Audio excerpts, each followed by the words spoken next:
Welcome to the Disconnect Report, a channel focused on exposing the disconnect between the narratives of global forces and everyday reality. Today's disconnect. Universities and corporations promise that a college degree was your ticket to middle-class prosperity. The reality? For the first time in American history, recent grads have higher unemployment than people without degrees. All right, folks, picture this. It's May 2025. A young woman walks across the stage, diploma in hand. 4 years, $120,000 in debt. Her university marketed a 95% job placement rate. 6 months later, she's serving coffee at Starbucks alongside 3 other graduates, one with a computer science degree, another with an MBA. Sound extreme? Well, here's what's actually happening. A young man by the name of Hunter Howell sent out 1,700 job applications. 1,700. He got exactly one offer. His story went viral on TikTok because millions of Gen Zers saw themselves in it. This isn't some outlier case, it's becoming the norm. The numbers tell a story nobody wants to hear. 52% of college graduates are underemployed within their first year. Not working a gap job for a few months, underemployed. We're talking about college grads doing work that requires only a high school diploma. And here's the kicker. 45% are still stuck there 10 years later. Think about that. Nearly half of college graduates will spend a decade working jobs that never required their degree in the first place. They're paying off student loans with barista wages. That's not a transition, that's a trap. Now, you might be thinking, well, they must have picked the wrong major, right? Let me share something interesting with you. Georgetown University publishes this widely cited study claiming MIT grads make $126,000 in starting salaries. Rose-Hulman markets a 95% placement rate. Babson College, 98% employment outcomes. Here's what they don't tell you. These numbers are completely cooked. More than a third of those placement rates, they're based on responses from less than half the graduating class. Some schools count unpaid internships as employment. Others include part-time retail work. The Department of Education just canceled $6.1 billion in student debt because schools were straight up lying about job placement rates. $6.1 billion. That's how deep this fraud goes. Picture this scene. A hiring manager posts an entry-level marketing position. The requirements? 3 to 5 years of experience. For an entry-level job. Are you starting to see what's really going on here? And this isn't unusual anymore. Between 35 and 61% of entry-level positions now demand years of prior experience. It's like requiring a driver's license to take driving lessons. They want the experience without providing the opportunity, in what I call the experience paradox. But wait, it gets better. You know those job postings you're desperately applying to? Up to 40% of them are completely fake. I'm not exaggerating. Companies openly admit to posting ghost jobs, which is a trendy way of saying positions that either don't exist or are never intended to be filled. Why, you ask? To collect resumes for later, to make it look like they're growing, to see if their current employees are replaceable. One survey found that 81% of recruiters admit their companies post these ghost jobs. And get this, 70% of hiring managers think it's perfectly acceptable. They'll even interview candidates for these non-existent positions. Imagine spending hours preparing, getting your hopes up, only to learn the job was never real. You're not competing for jobs, you're competing for mirages. Let me tell you about Lohani Santos. 26 years old, holds 2 degrees, speaks 3 languages fluently. You know what she did? She went door to door with paper resumes. Door to door, like it's 1952, looking for minimum wage work. Her video got 25.6 million views on TikTok because that's how desperate it's gotten.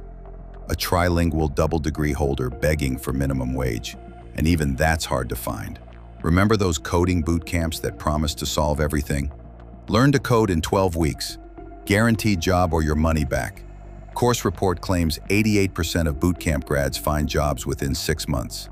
Career Foundry offers 100% money-back guarantees. They make it sound so simple, so certain.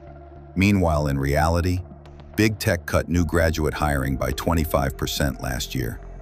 Entry-level tech positions requiring less than 1 year of experience down 50% since 2019. Microsoft's CEO casually mentioned that 30% of their code is now written by AI, while laying off 6,000 employees. Those bootcamp grads? They're competing for positions that literally don't exist anymore. Here's another data point that should make you pause. IBM laid off 8,000 workers, claiming AI agents took over the HR department. But internal sources say IBM's AI isn't even available to employees and is years behind ChatGPT. The layoffs came first. The AI excuse came later. It's not automation, it's an alibi. This is happening everywhere. Companies announce hiring freezes while posting hundreds of fake jobs. They claim talent shortages while rejecting millions of qualified candidates. Stanford researchers studied this disconnect. After diversity controversies, companies increased their diversity messaging by 18%. Actual diverse hiring? It increased by 0.8%. Not 8%, 0.8%. All talk, no walk. Let me paint you another picture. It's 9 a.m. at a Fortune 500 company. The diversity officer is drafting another press release about their commitment to hiring young talent. Down the hall, HR is auto-rejecting every resume without 5 years of experience. The CEO? They're on CNBC talking about the skills gap and how they can't find qualified workers. Everyone's reading from a script that has nothing to do with reality. The government's playing along too. The Department of Education just announced they're abandoning the college for all narrative, pivoting to high-demand careers. They promote healthcare jobs growing by 1.9 million annually, software development up 17%, STEM salaries averaging $103,000. Sounds great, right? Except those entry-level positions in these high-demand fields, they're disappearing faster than free pizza at a college event. Cybersecurity claims a 265,000 worker shortage. The reality?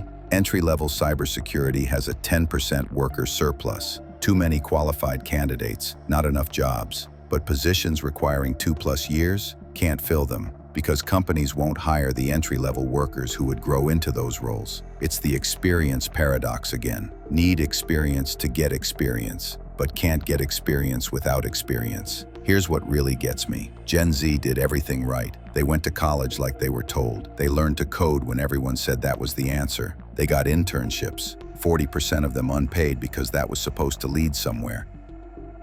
They're sending out hundreds of applications, tailoring resumes, writing cover letters, following every piece of advice from every career counselor. And what do they get? The first generation in US history where college grads have higher unemployment than the national average. For Gen Z men specifically, college-educated unemployment now matches non-college unemployment. The degree premium? Gone. Vanished. That protection your parents had? It doesn't exist anymore. The psychological toll is crushing. 60% of Gen Z lives paycheck to paycheck when they can find work. 52% can't afford the life they need, let alone want. Nearly half run out of money each month. Only 31% feel prepared to buy a home. These aren't teenagers complaining about not affording concert tickets. These are college-educated adults who can't achieve basic financial stability. Sarah Chen's story captures it perfectly. Graduated summa cum laude from Northwestern, computer science major, internships at 2 Fortune 500 companies. She documented her job search on LinkedIn, 500 applications, 23 interviews, 0 offers. Her post started optimistic. Excited for this new chapter. 6 months later, beginning to question everything I was told about college being worth it. That progression from hope to despair, that's the real Gen Z experience. You want to know the real disconnect? Universities are still charging $50,000 a year, while knowing their placement rates are fabricated. Boot camps still promise 6-figure salaries, while tech companies slash entry-level hiring. The government still pushes STEM education, while those industries eliminate the positions that would employ STEM graduates. Meanwhile, corporations leave positions permanently unfilled rather than train someone new. They'd rather post a ghost job for 6 months than spend 6 weeks developing talent. They'll complain about talent shortages on LinkedIn, while their ATS auto-rejects every resume without the exact keyword match. The talent isn't missing, the willingness to develop it is. Here's what we're really talking about. The great bait and switch. Promise them careers, deliver them debt. Promise them opportunities, deliver them ghost jobs. Promise them the American dream, deliver them the American scream. Every institution involved knows exactly what they're doing, and they're doing it anyway. The system isn't broken, folks. It's working exactly as designed, to extract maximum value while providing minimum opportunity. Universities get their tuition. Corporations get free market research from fake job postings. The government gets to claim low unemployment because they count those Starbucks working graduates as employed. And Gen Z? They get to be the first generation that's worse off than their parents despite doing everything right. They get to compete for jobs that don't exist, using degrees that don't matter, carrying debt they can't pay, in an economy that doesn't want them. This isn't about lazy millennials or entitled Gen Z or whatever generational warfare headline gets clicks. This is about a fundamental breakdown in the social contract. The deal was simple: get educated, work hard, achieve prosperity. That deal is dead, and everyone knows it except the people still selling it. Well, that's all I got for you today. Thanks for watching this breakdown of how the education to employment pipeline became a dead end. If this opened your eyes to what's really happening, hit that like button and subscribe to the Disconnect Report. Drop a comment. Are you or someone you know stuck in this impossible job market? How many ghost jobs have you applied to without knowing it? We'll see you in the next one.